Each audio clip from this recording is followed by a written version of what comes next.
we didn't want a slogan. We didn't want to pay a lip service to the two-state solution. We wanted to provide a concrete mechanism. Well, good evening to everybody. I feel honored to be moderating this discussion about the Holy Land Confederation, and what we will try to do is actually to go a little bit deeper into the issues than we have done so far. And I think I should, before we begin, also a little bit more explain my own role in all of this, because already for some time I have been moderating what you can call classical track 2 discussions between not only Hiba and Yossi, but and I would like also to recognize in the room first Farah Badur from Jordan, and also Hisham. Yes, I see Hisham as well, Hisham Youssef from Egypt, because whatever two-state solution there is going to be, these two countries will be very much involved, and even also of course also their interests. So we felt from the beginning that it was also important to involve them in our discussions. These discussions started, if you remember, Hiba and Yossi, before October 7. And then, of course, after October 7, a whole new situation had occurred, and also the challenge then how to fit a two-state solution into a Gaza aftermath plan. And that is also something we have been discussing as part of this group. And we even have been also sharing informally, as you do this in track 2, an interim report in July already of last year about how we felt the Gaza aftermath could be resolved, including then also a two-state solution. Well, I'm not going to delve further in that, because that's something we have been discussing. We know it is as uncertain as ever whether we will have a Gaza aftermath with really a solution, and we all, I think, in this room are convinced that that will have then to include a two-state solution. But also, if you wish to have a two-state solution, I think you need to look then into the issues and to look into how a new perspective for a two-state solution could actually be envisaged. And that is what Yossi and Hiba have been doing with their initiative. And let me then also give them credit for their courage and their perseverance to actually do this even after October 7. I don't need to tell you how that it's not easy for both of them. And that's also why I feel honored that I can play this role for them in trying to bring this further. And I wish to thank also the initiators of this initiative, which is called the Berlin Initiative now, to promote their ideas, for giving them this opportunity. Now, let us now go into a bit more into the issues. I think that if you look at their ideas, it is certainly not to replace a two-state solution. It cannot replace a two-state solution, because if you want a confederation, you need two states. So their ideas are very much based on the premise that the confederation, the idea and the concept of a confederation, should be a facilitator for a two-state solution. And now, if you allow me to put the first questions to them, and then I suggest we get into a discussion also with you, but I think it is important to lead this discussion in a bit. So may I then ask you, Hiba and Yossi first, and also you, Shlomo. I forgot also to introduce you as the third. You have been playing a very important role also in the security discussions, but I will come to that. But could you both be giving, from your Palestinian and from your Israeli perspective, perhaps 2 or 3 main reasons why you feel that the Confederation, the HLC, as you have been now been launching, can resolve and help to resolve these vexing final status issues. Jerusalem, for example, but also the settlements, all the other issues. I don't need to explain them to you. And while you do so, maybe you should also tell us what, in your view, are the risks. What are the risks also involved if you actually go into this direction of a confederation? And Shlomo, already to you, after they have spoken, Shlomo has been actually very helpful in this initiative because together with a Palestinian expert, they have been looking deeper into the security issues. And Shlomo, from that perspective, maybe you can also come in this lead-in discussion. So please, I think maybe start with you, Hiba, on the... Certainly. Well, thank you, Robert. And indeed, it's an honor and a pleasure to work with you because of your extensive and intensive experience and involvement in this conflict and the roles that you have played over the years. I think, again, as I said in my introductory remarks yesterday evening, the commitment to the two-state solution remains a foremost, not just a desire, but a necessity, I think, for the two people to come together and share this land. I mean, Holy Land Confederation, as I said, was not a title by coincidence. It was designed to really bring the attention to the Holy Land, to Jerusalem and its holy sites, and to demonstrate that we can take this conflict, this protracted long-term conflict that has inflicted pain and misery on both people, and also the region and the global community and the international community that has been involved. We didn't want a slogan. We didn't want to pay lip service to the two-state solution.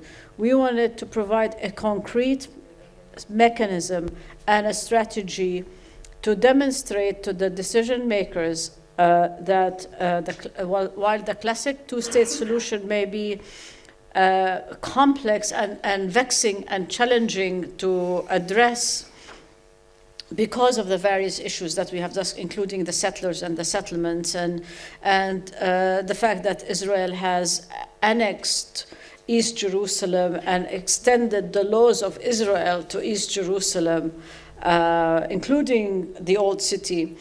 All of these steps should not thwart us from the opportunity to discuss further ideas that can bring us along the lines of the two-state solution.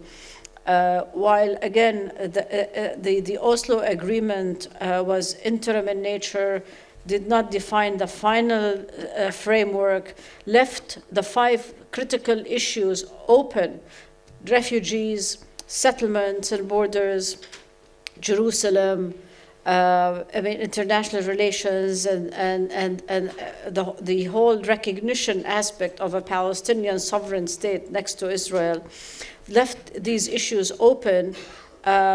We wanted to tackle them all. And we built on the Geneva Initiative, and we took that a few steps further and said, okay, what are the main issues that prevent the two sides from moving forward?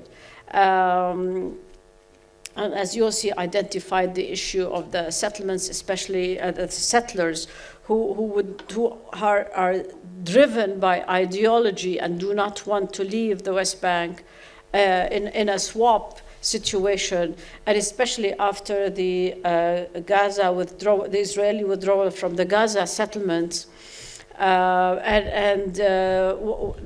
what brought about the takeover by Hamas and so forth and so on, and the years that have gone along of conflict management, and we came to the realization that conflict management has failed and does not work. The two-state solution hasn't failed. The conflict management has failed. And so we said, okay, fine, let's look at another formula to bring us forward into this solution, because there is no other solution than the two-state solution. So this is how we tackled the issues. Maybe just from the point of view of risks, Palestinian viewpoint on what are the risks if you go the road? I mean, the risks are, of course, that the Palestinians would have to give up even more. So it has the, because again, we propose that certain issues like security matters that Shlomo will discuss further would be more shared and would be, so the Palestine may have to give up some elements of sovereignty. So that's risky. The old city we are proposing would be an open city,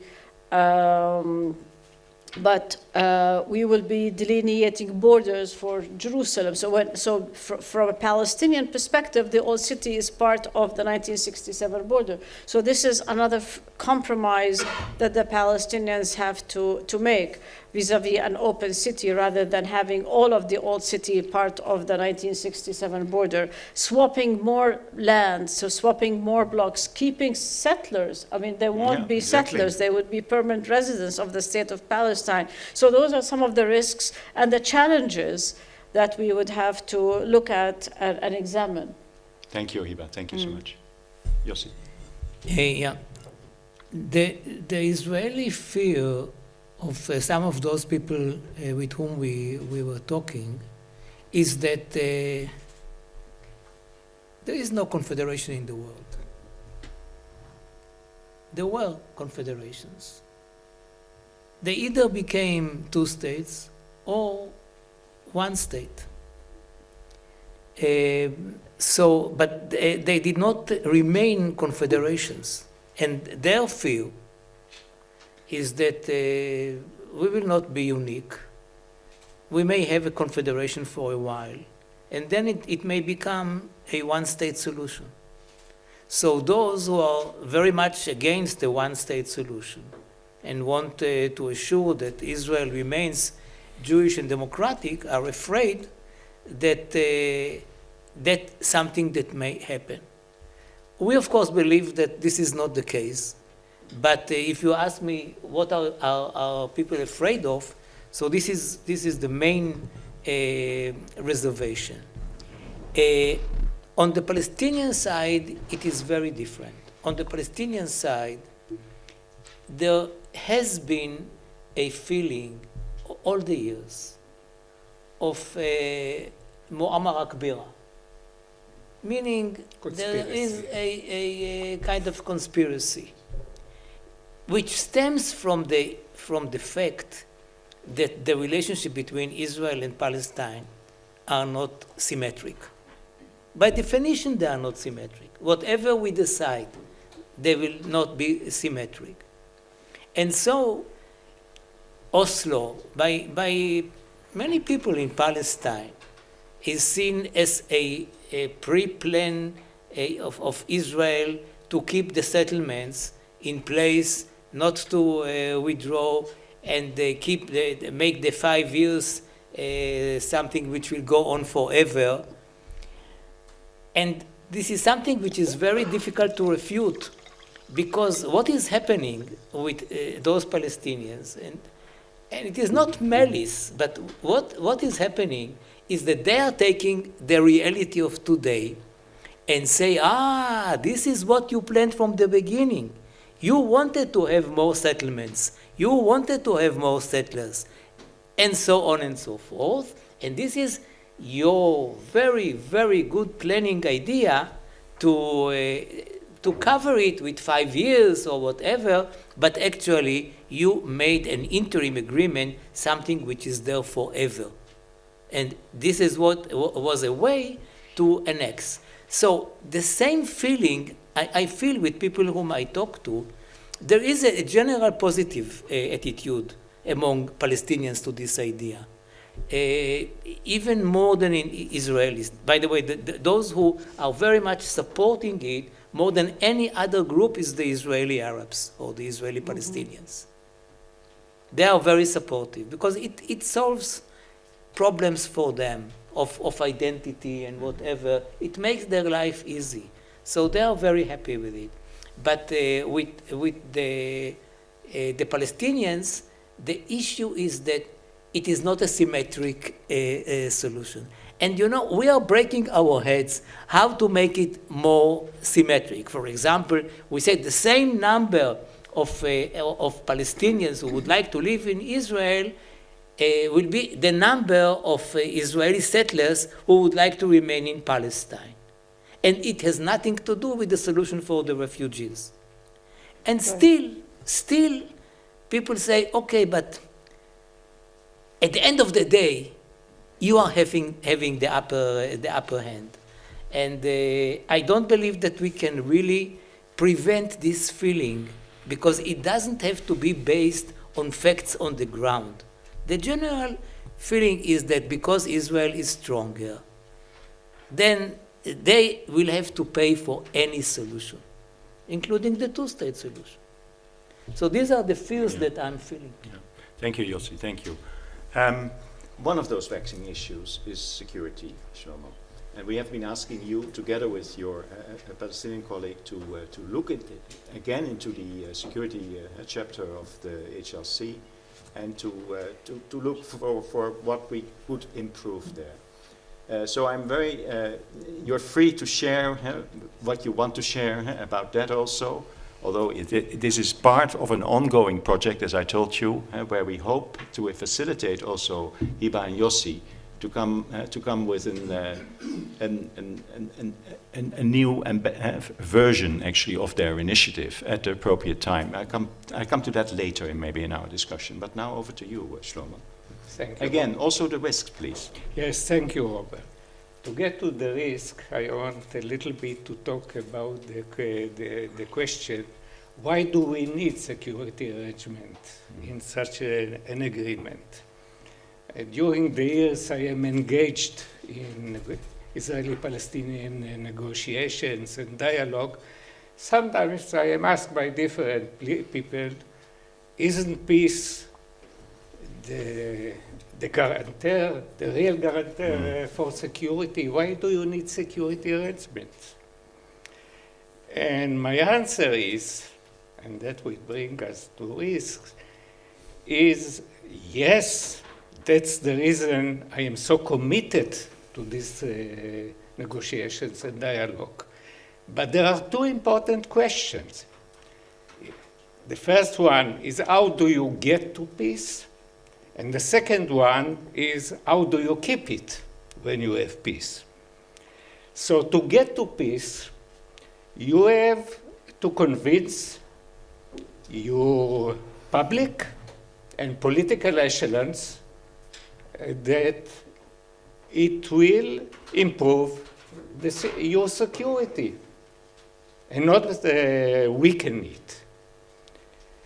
it. So you need to present to the public security arrangements that are good enough.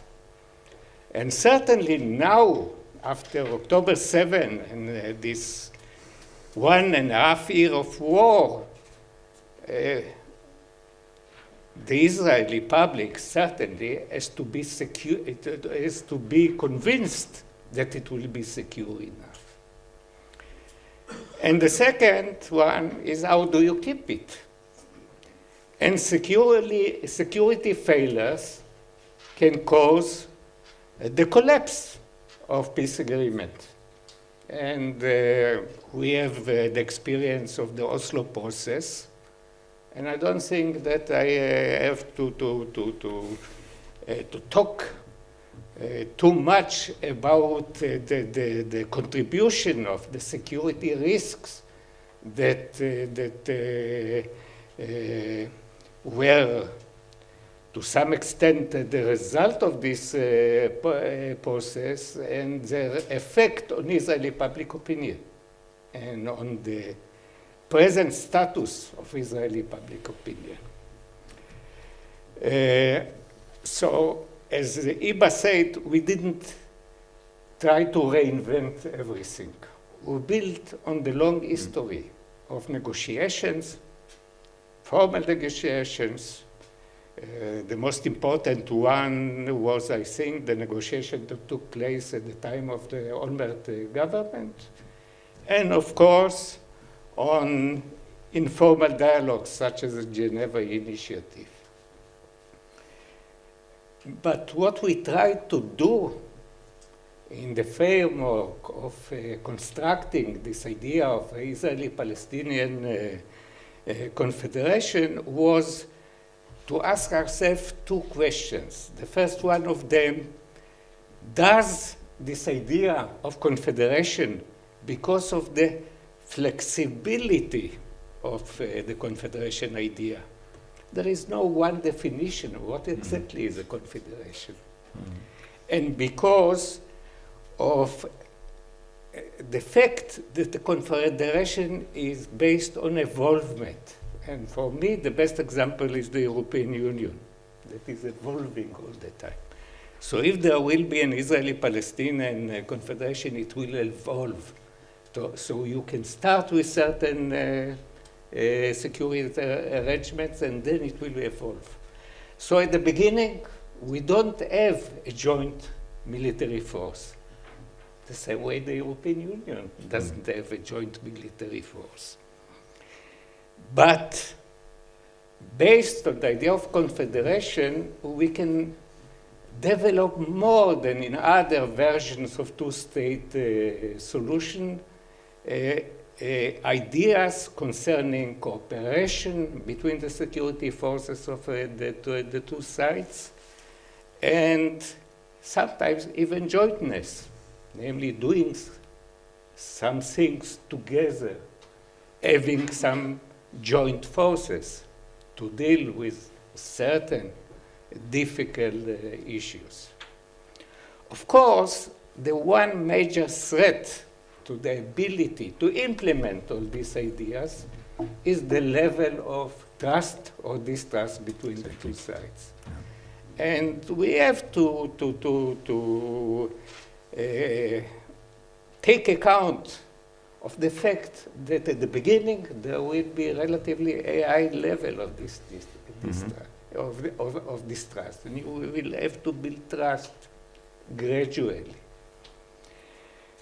So that is one point.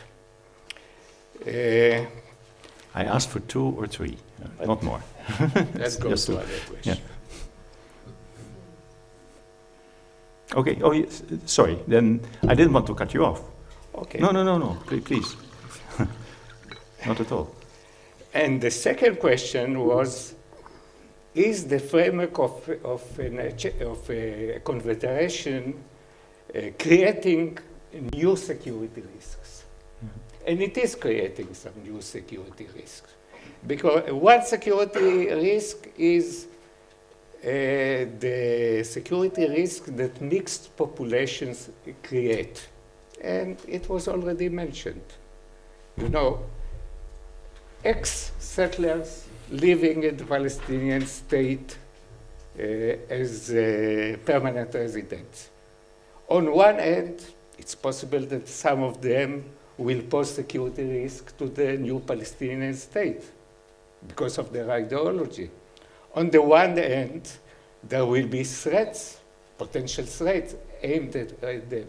So how do you protect them and prevent them from malicious acts? And that's true also for the Palestinian residents that will live in Israel. So that is one problem, a more mixed population. The second problem is the free flow of goods and people through the border. I don't think that I have to convince Europeans that it is a problem. I know that the Schengen agreement is a very controversial issue now in Europe, exactly because of that. So there was an emphasis on dealing with these two kinds of threats by appropriate border control arrangements by a better cooperation between the security forces of the two sides, by the commitment that they have to take upon themselves, and also by an element of third-party monitoring and presence. Yeah. So, you know, in a previous session there was a presentation about it. In my humble opinion, it was a little bit naive and had too much expectations from a third-party presence. But I think that built correctly, it can be very useful. I think that's about enough. Thank you, because I have to think about the time also. But thank you very much, because it shows that we are really, thank you. It shows that we are really delving into the issues. And by the way, he is not doing this alone, but with his Palestinian colleague. And that's what I find so unique in this initiative, that it is always coming from both sides, that we try to look into these very difficult issues. Now, before I open up to the audience, if I may, just one more question to both Hiba and Yossi, because there's something unique in this HLC, which it also includes a joint narrative, a joint story about the conflict. And if you haven't read it yet, I really recommend you to read that, because I haven't seen it actually anywhere else. And you also went into the origins of the conflict and you came up with a joint narrative. Now my question to you, of course, is this was before the 7th of October. So is it still valid? Or do you feel that you have to add to it? It's of course maybe a difficult question to put to you, but of course with all the new pain, all the new suffering, I hope you will tell us that it is still valid. Sure, it is still valid. We've actually updated the narrative to include October 7th. Oh, you already did? Already, Okay. yes. And I mean, sure, pain and suffering is certainly there, and we live it every day still. But we have to be true, honest, and truthful in terms of the chronological listing of the history of the conflict. And we go even farther than that into the Jewish presence in this historic land before it was the State of Israel. So we go back before 48. So I think, as I said last night, because the issue of the narrative is so sensitive and so delicate, we opted to list historically the attachment to the land and the history of both people to the land. We did not argue the narrative. We didn't argue one side over the other. We did not say you're right, you're wrong, or this is my narrative, this is my version of the narrative, or this is your, and I will argue with the version of your narrative, or no, the number is who died is more than that, and who started the 1948 war, or who did not start the 1967 war, and so forth and so on. So it was not an argument about who's right or who's wrong. These are the facts. This is the factual state of narrative, and we listed it.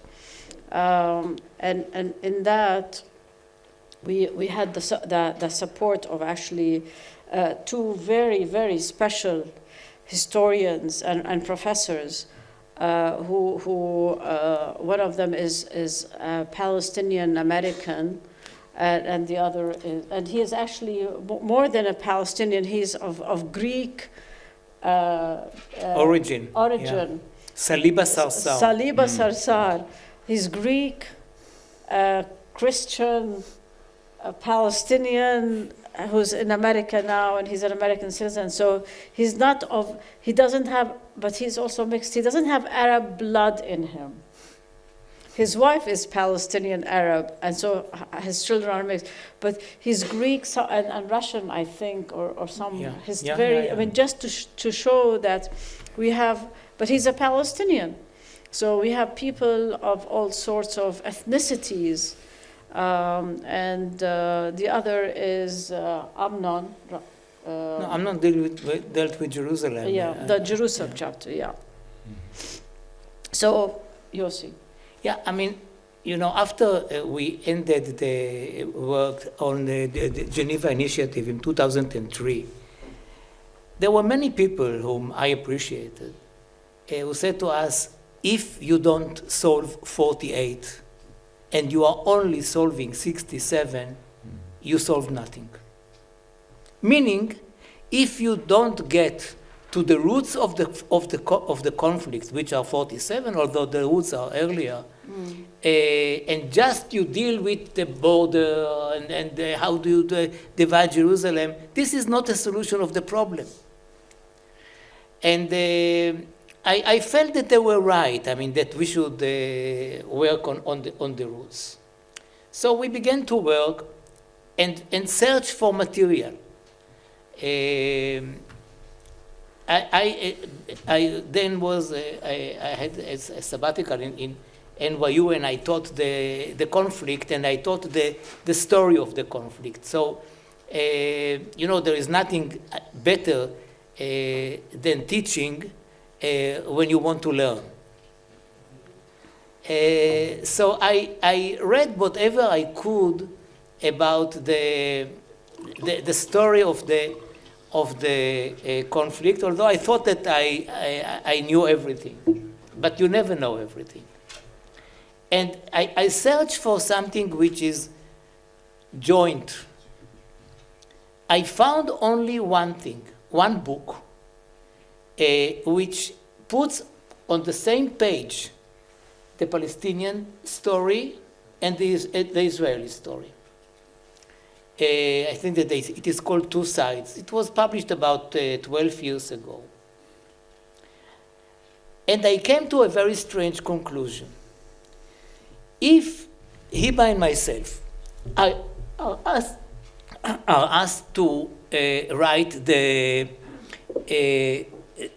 narratives, each of his or her people, by definition, thank you, by definition, you are more one-sided than needed, because you were hired, so-called, to write your story. You were not hired to write Hiba's story. So I saw that although it was written on the same page, the gaps were wider than needed. And I said to myself, we must write together rather than separately. And I must say that it was much easier than I had thought. Because when I worked on it with Saliba, we did not argue, as Hiba said, we did not argue that in 47 there was the UN resolution, and then there was the Arabs who lived in Palestine attacks on the Israeli on the Jews, and there were horrible things then, and these were the numbers of victims, and these were the number of people who were expelled, which is 730,000. We did not argue about that number, which became much bigger, of course, in few years. And many other things. And we found, we wrote 20 pages, if you look at our paper, of joint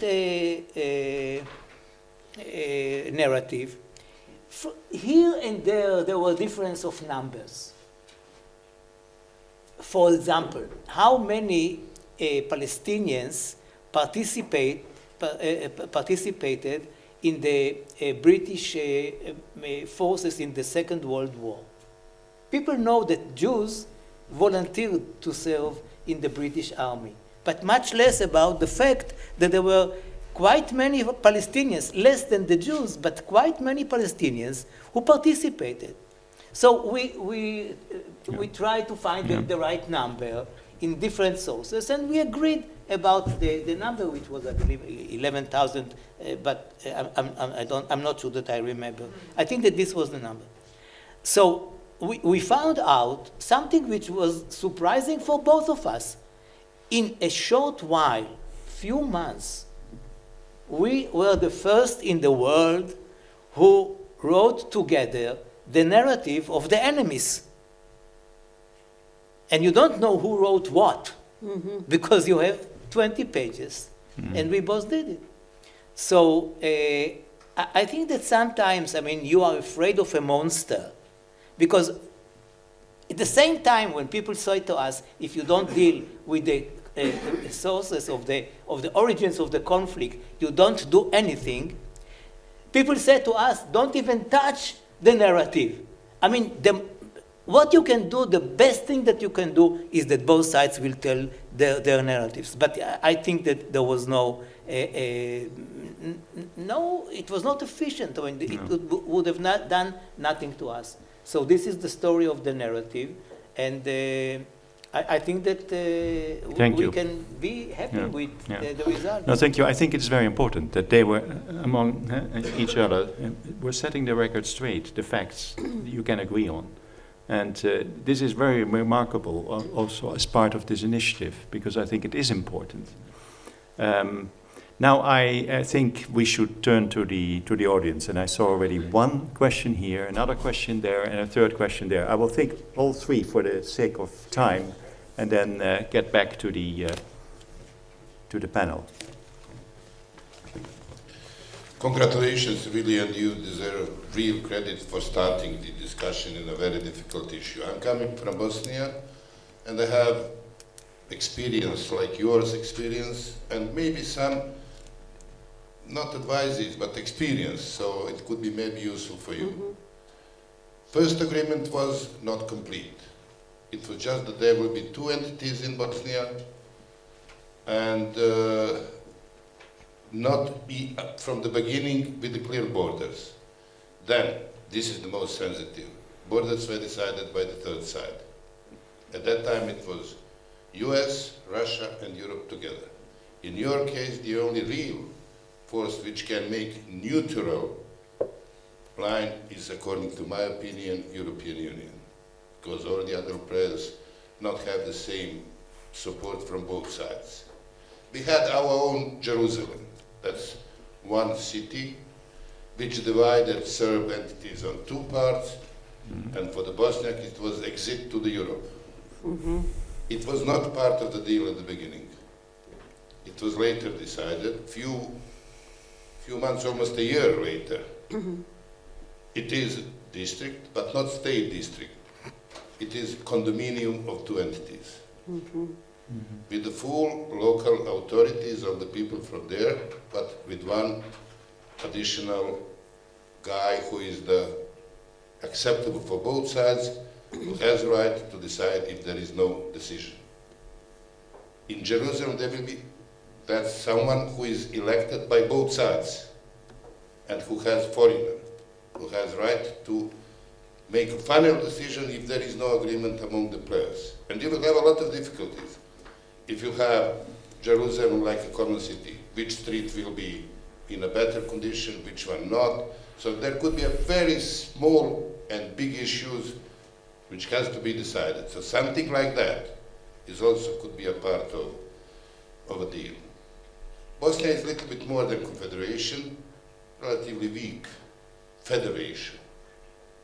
A lot of responsibilities on the entity level and some small issues on the top. So one of the challenges, and my question to you is also, what will be the responsibility of the Confederation? Which issues? They are very sensitive issues, and my experience is we have two sorts of the institution at that level. One very efficient, and another extremely inefficient. We have very stable currency, we have a normal banking system, We have a very efficient indirect tax administration. Why? There is no political influence on these institutions. Once the leaders were elected, it's not anymore the problem of the political players. So my advice, if there's something at that level, it has to be very clear procedures and very clear responsibility, not to leave it to the politicians. And don't make too many responsibility at the beginning at that level. Later everything could be possible. And part of the deal was also every second year elections. In first elections there was no change. Second, opposition came to the power. I'm just mentioning. So there may be some of these advices, but don't make Confederation too responsible. Thank you. I take another question. That was over there, I think. Yeah?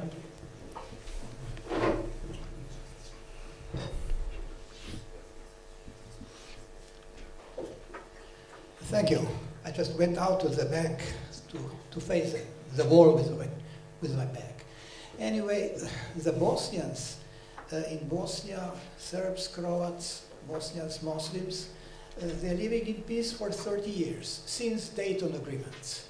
And, well, maybe this was really a harsh imposing on three people of some rules to obey, which are precise, but still somehow survive.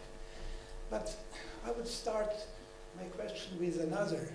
The mention of peace, that was said today already, which should be sustained, not fought for, not expected. And the ceasefire, as it exists now, may be something that is worthwhile sustaining, in the sense of l'instant décisif.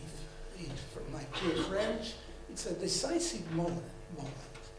And for many reasons, which were already argued today in this hall,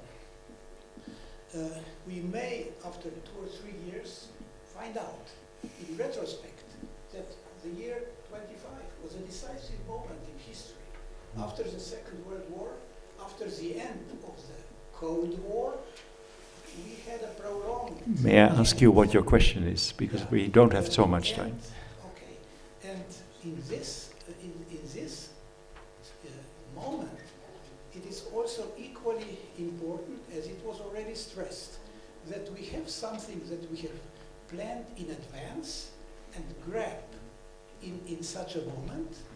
And well, the idea especially of a two-state solution, and then in Foreign Affairs, I think it was, I read it, the Confederate version of two states are two ideas that are floating around. And while reading the Foreign Affairs article, I asked myself, why did author of the article not conclude that all the deficiencies of a two-state solution are not in an elegant and precise way solved by a confederate solution, but by a federate solution?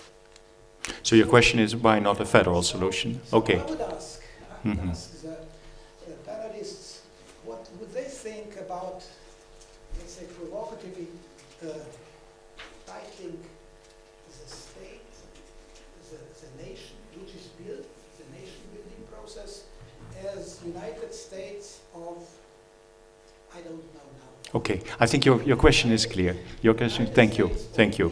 Yeah. Yeah. Can I go to the next? I think there is another. Why not federation?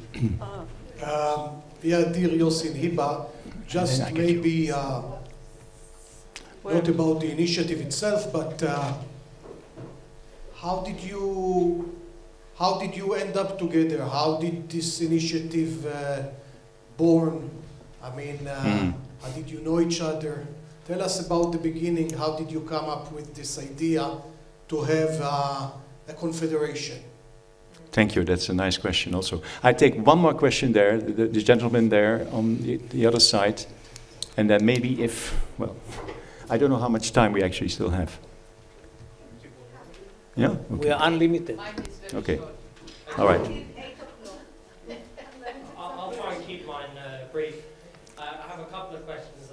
Captain Alexander from London, associated with a few organisations to try and improve the degeneracy in the United Kingdom, but mainly about human trafficking around the world. I really like the Holy Land Confederation a lot. I think that it would work very well. My concern is, and my question really is, the rebuilding of Gaza, which I think is a priority over anything else. Will it be done in a way that ensures the Palestinians will retain control over their own land?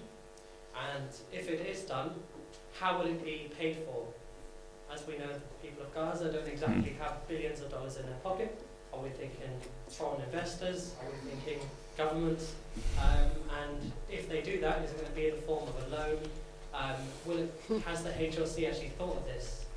At the end of the day, once it's rebuilt, do we want the Palestinians or the Gazans there to be dependent on foreign aid for the rest of their life? That's one of the most important things, and that is my question today. Thank you, thank you. Well, I think there will be a second round because we have too many questions now, otherwise it may confuse the panel. So I think over now back to you, Yossi and Hiba, on the several questions which you got. As I remember them also about the EU, the role of the EU could be playing in this. Then there were questions about the history of this, and then there was also a question about the question of confederation or federation, as I remember. And then I think you brought up very good questions also about the responsibilities, exactly. That's a very good question, I think, for you also maybe to take. If you have a very small question, you want to add? Okay, then you can. I'm not commenting anything, it's all right. Fantastic. But you said that's so important that you've been starting and you've been doing writing the history together. I talked about education yesterday, the base art, the history books. Is there anything you could not agree on? Good question, really good question. Thank you for that question. The answer is no. Really? Yeah. Fantastic. There was nothing that we could not agree upon. I mean, it is usually the issue of the music of the words. Yeah. I mean, you have always good enough reasons to forgive yourself for mistakes, right? Even if you want to be objective about yourself. So each side was a little bit more subjective by nature, but there were no. We really agreed upon it. You can read it. I mean, we could agree easily on all the issues.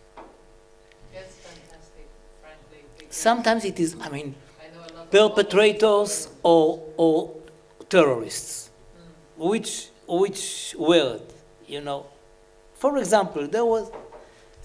But we found always the solutions. I mean, if both sides are coming with a goodwill to succeed in negotiations, nothing in the world will prevent them from success. If one of them comes in order to obey the order of the leaders to fail in the negotiations, they will succeed beautifully, and nothing will happen. If both of them are coming in order to fail, they will succeed for sure in failure. Okay. Like Oslo, I mean, we came with a passion to succeed. So we had an agreement. I mean, it can be criticized, maybe we made mistakes or whatever, but we helped each other all the time.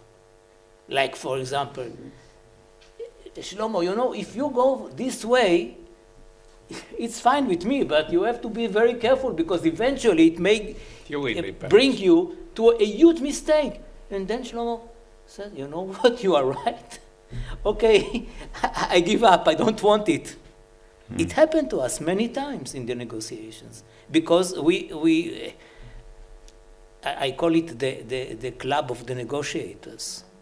The club of the negotiators is becoming one group which want to succeed, even personally. They want to go back home and to prove that they were able to succeed.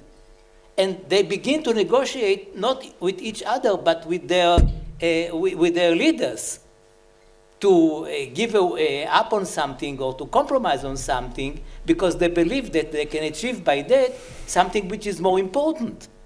And the leader at home is saying, no, you cannot accept it because nobody will forgive you. So we are negotiating not with the other side at all.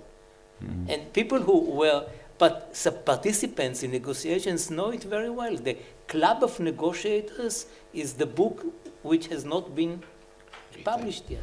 Yeah.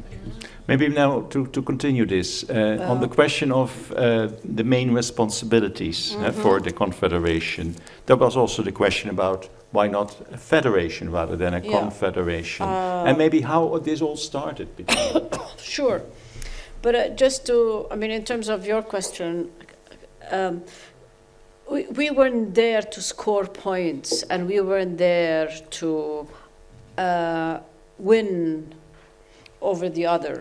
So this is why we have been working very diligently to find, wherever we have a hurdle, we would overcome it, and fairly swiftly, as Yossi said. Responsibilities, I mean, the Confederation is the structure, it has institutional structures where we will coordinate that the two countries, the two sovereign nations, two sovereign countries will coordinate through institutions. They will have, each country will have its own and full independence in terms of the parliament, in terms of the judiciary, in terms of the political structure within the country, but there will be joint institutions to coordinate on mutual issues, like economic issues, economics and trade, on security, on planning, infrastructure, water, natural resources, environment, health.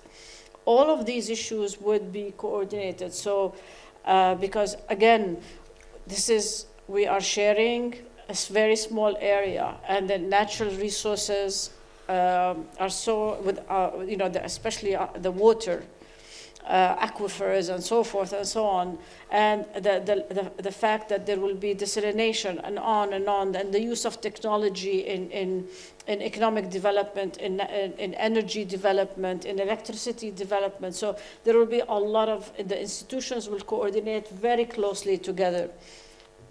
And they will, wherever there's a dispute on any issue, it will be raised to the level of the political leadership. If there's an issue where the parties the two sides will not agree on in terms of the institutions, then it will be elevated to the political level for resolution.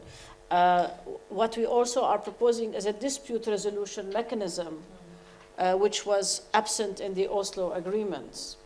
So the parties will resolve their conflicts together. If they cannot, this will be escalated to the level of dispute resolution mechanism. Again, we've built in a fairly flexible system where the two sides will coordinate together on mutual issues. So the responsibilities are, but the countries are so independent in terms of their own policies, in terms of their own national interests and so forth. When there's mutual interest, they will coordinate together. A confederation between two sovereigns, as opposed to a federation,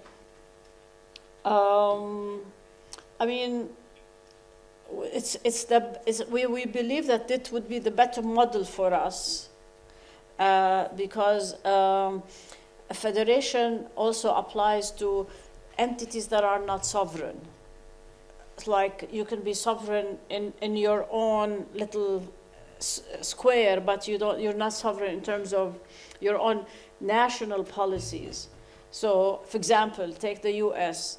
The U.S. states, each state has its own policies and they have their own laws and judiciary and so forth and so on, and education board but on foreign policy, that's the responsibility of the federal government.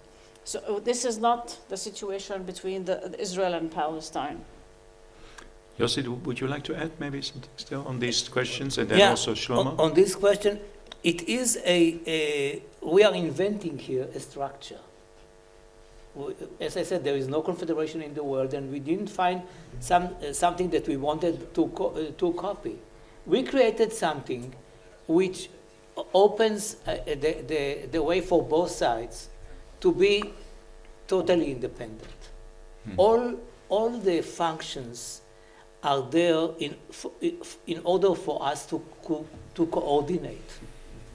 But if one side doesn't want anything, nobody can impose on it to us. So it is, and it is part of the agreement then that at least once every 4 years, the two governments sit together on liberalizing the border regime and other things.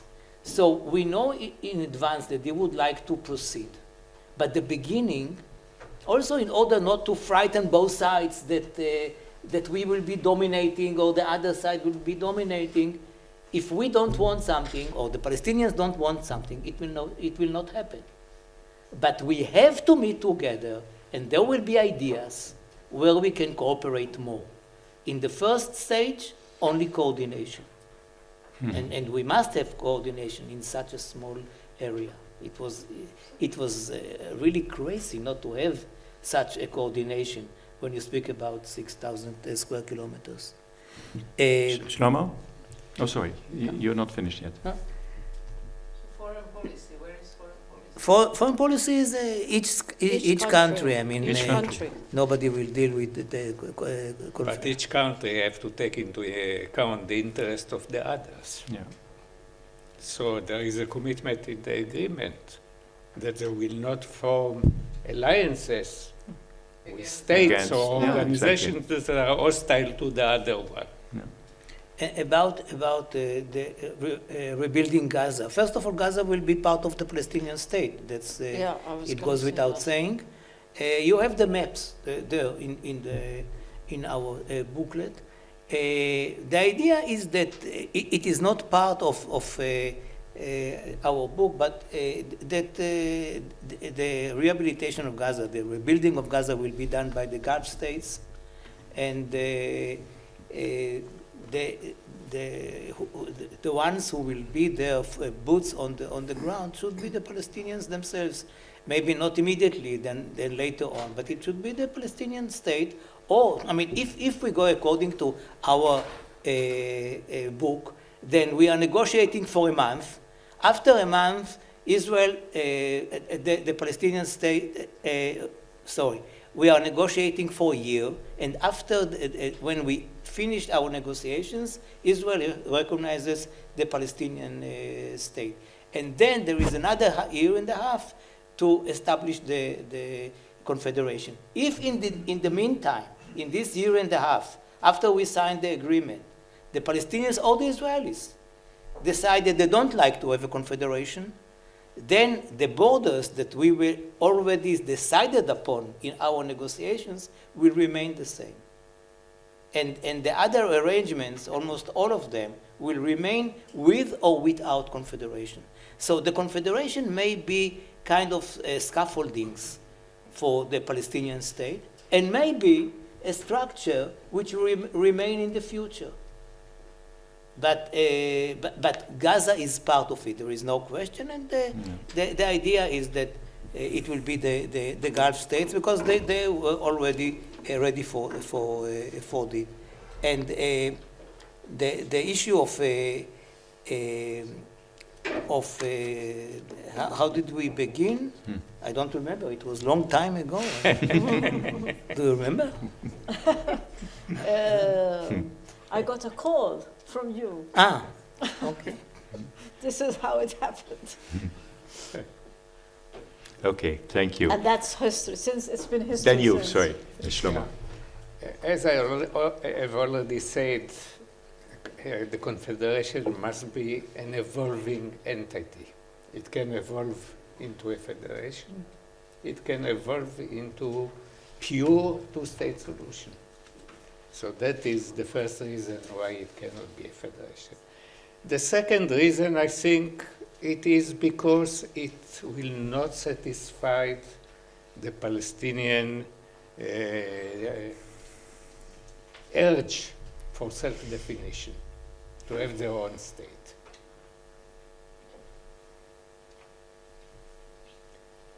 And the third one is that it is risky, a federation.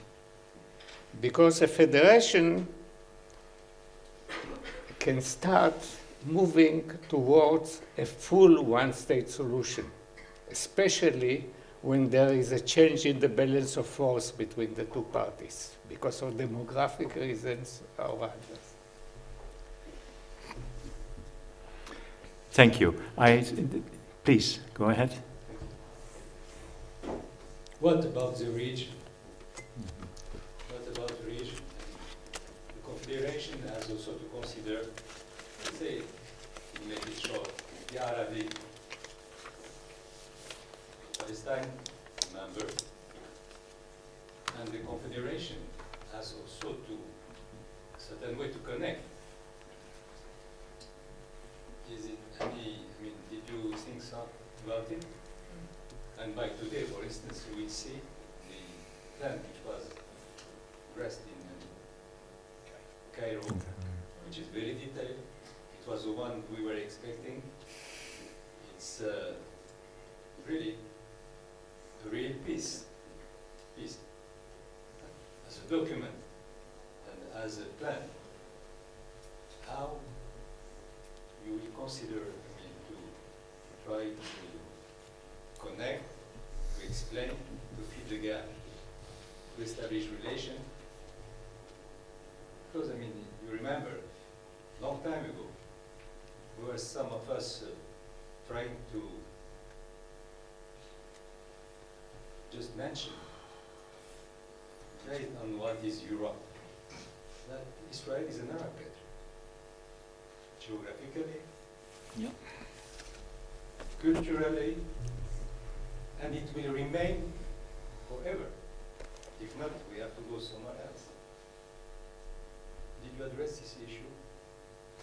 Thank you very much for this question, because it's already also looking a little bit forward also, which was also what I wanted to ask you, to look a bit ahead now. What are your next steps? I think the question of how can you fit this into a regional approach is a very important one. Yeah. The Arab Peace Initiative. And the Arab Peace Initiative. So this is indeed already a little bit looking forward. Before you answer, if there is any other questions still, which you would like to pose. Yeah, in the back. If you can find a microphone. Hello, I'm from India. My question is, are there still prospects for cultural exchanges through education and students? As seen in programs like Erasmus in Gaza, where students could participate in... I'm sorry, I can't hear you very well. Are there still prospects for cultural exchanges through mediums like education and student exchanges, as seen through programs like Erasmus in Gaza? Do you think that such student exchanges and diplomacy of sort can help improve the relationship of the future generation of both Palestinians and Israelis? Thank you. Thank you. Yes? Thank you. And actually, just following on from the question from a young member, which is great to see, I'm just wondering, the initiative has clearly support across everybody who's here, and engagement with the youth is hugely important because they have lost faith in the leadership, and therefore we need the youth to be the ones advancing the cause of this initiative, and what can be done to ensure that they're the ones on Instagram, on TikTok, on all of these accounts, saying the key words that lead people to this initiative and a greater understanding of it, if there's any work being done. If not, I suggest perhaps the Academy could help with young people engaging young people to start advancing that very quickly. Thank you very much. That's also indeed very good questions. Well, I see one more, and then it's the last one as far as I'm concerned. Very quick question. How would a confederation of this sort be affected by, for example, continued attacks on Israel from Hezbollah in Lebanon, or another example? So how would the confederation, have you thought about how the confederation would be affected by external attacks on one of the two countries? Yeah, so that's a question for you, Shlomo, to answer. Let's now go indeed. I think there are two main questions to be addressed here in coming from this round of questions. So it's a question how to embed a confederation, the HLC, in the efforts, the regional efforts to first of all, of course, stop the dreadful war in Gaza, but then have a two-state solution. And then, of course, how are you going to broaden your base, in particular through the youth? And on both sides, on the Palestinian and the Israeli side. So please, over to you. Who wants to start it off? Yes, you go ahead. Well, about the region, the whole idea is that it will be open to the next members who would like to join such a confederation. This is also one of the reasons that we called it the Holy Land, because the Holy Land is wider than just Israel and Palestine.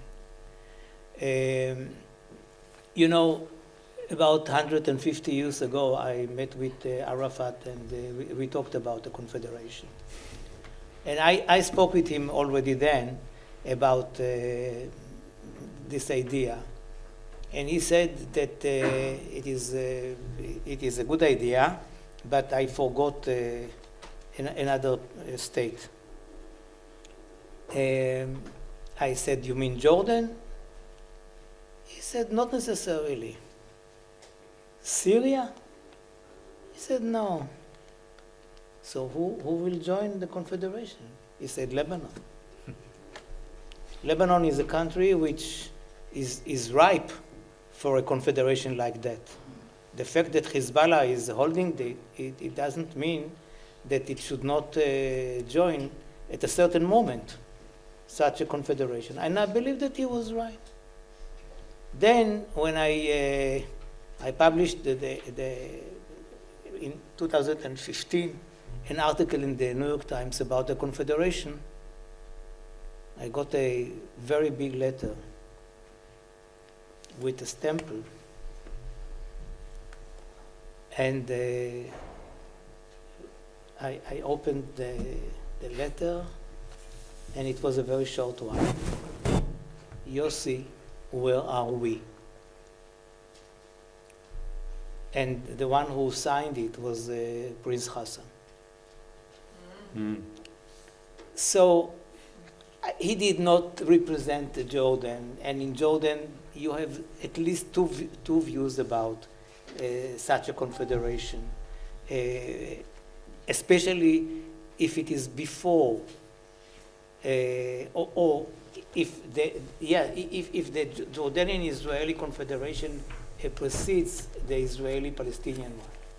But if there is an Israeli-Palestinian confederation, I believe that in Jordan there will be an opening for such a confederation, a trilateral confederation.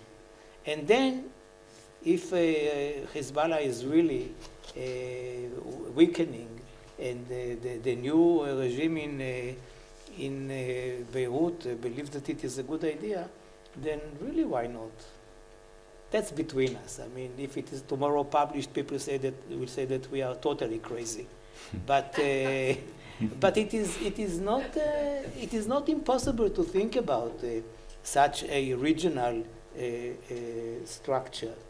And about the youngsters, it is a very important point, because the youngsters on the Palestinian side are boycotting not only Israel, but anybody who is having relations with Israel.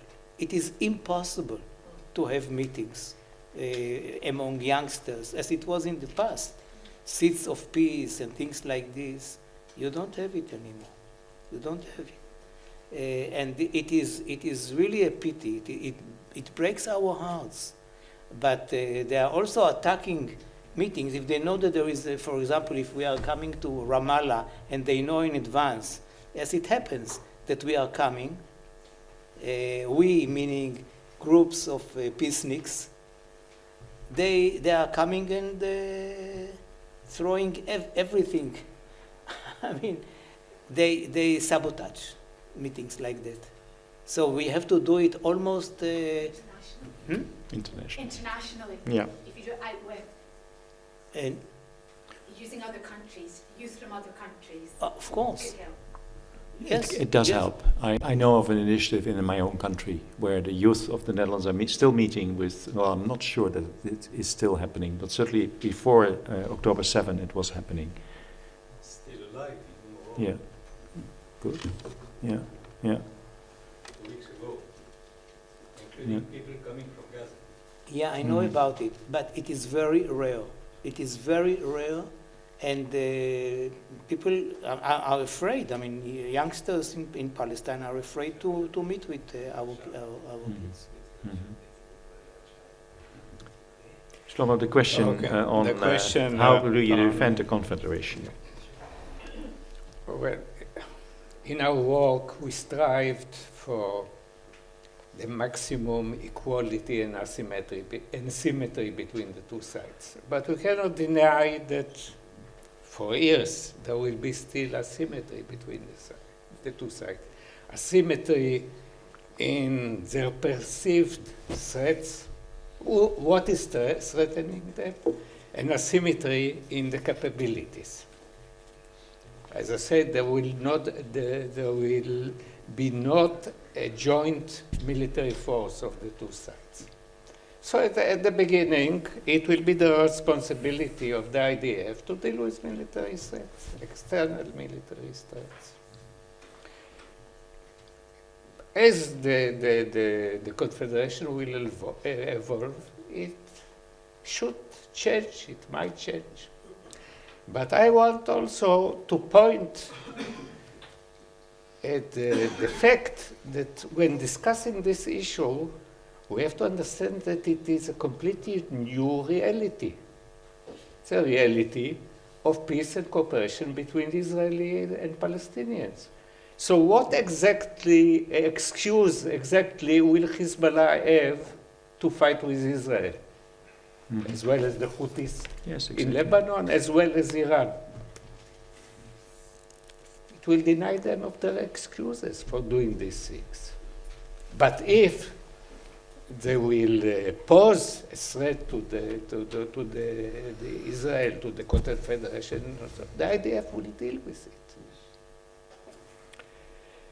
it. I want also to refer to the issue of the regional aspect. Yeah, please. The wider regional aspect. You know, in all this darkness and gloom of the last 16 months, and there is, in my opinion, one very positive development.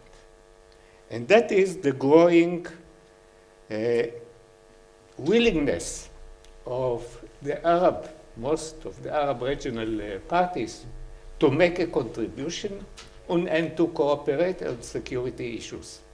I couldn't dream before October 7 that there will be a situation in which Israel, Jordan, Saudi Arabia will cooperate on air defense, missile defense, the way it was done during the two attacks of Iran. Yeah. So that opens the possibility to integrate the security arrangements with a new security order in the Middle East, in which the main element is security cooperation. Just a Yes, please. a very last comment maybe on this. The Confederation will definitely promote and dovetail with the Arab Peace Initiative. There's no doubt about it that the idea is to really go more regional and to be more inclusive rather than exclusive. And the idea of the Palestine will be demilitarized or non-militarized. Non-militarized. Non-militarized. The idea of regional security cooperation and trade cooperation and energy cooperation within the context of the Arab Peace Initiative and the Confederation, I think, will make it easier for Palestine actually, and makes the Confederation more attractive for the state of Palestine. Because it is more integration, it is more trade, and it will be relying less on the Israeli economy. And labor can perhaps move more freely. And we will not be totally dependent on the state of Israel. And we will not be dependent on the state of Israel for our own security. So we are not giving up our security. We will be part of a regional security envelope and a trade envelope, an open movement with sovereign borders. Exactly, because it's a confederation. Yes. Right. I don't know if you still will wish to share some closing thoughts with the... No, I like the idea I think of this the was a very youth good ending and already. To answer the question what I hope is that this idea, this creative idea of a confederation, playing with the confederation, that it merits further thought. I feel that at least how we have been discussing it today with each other is already a ray of hope in the present darkness, where we all know that we are still faced with a situation in Gaza that first needs to be resolved. But as you have always been telling me also, Yossi, once there is an opportunity for peace, we should also be ready for it.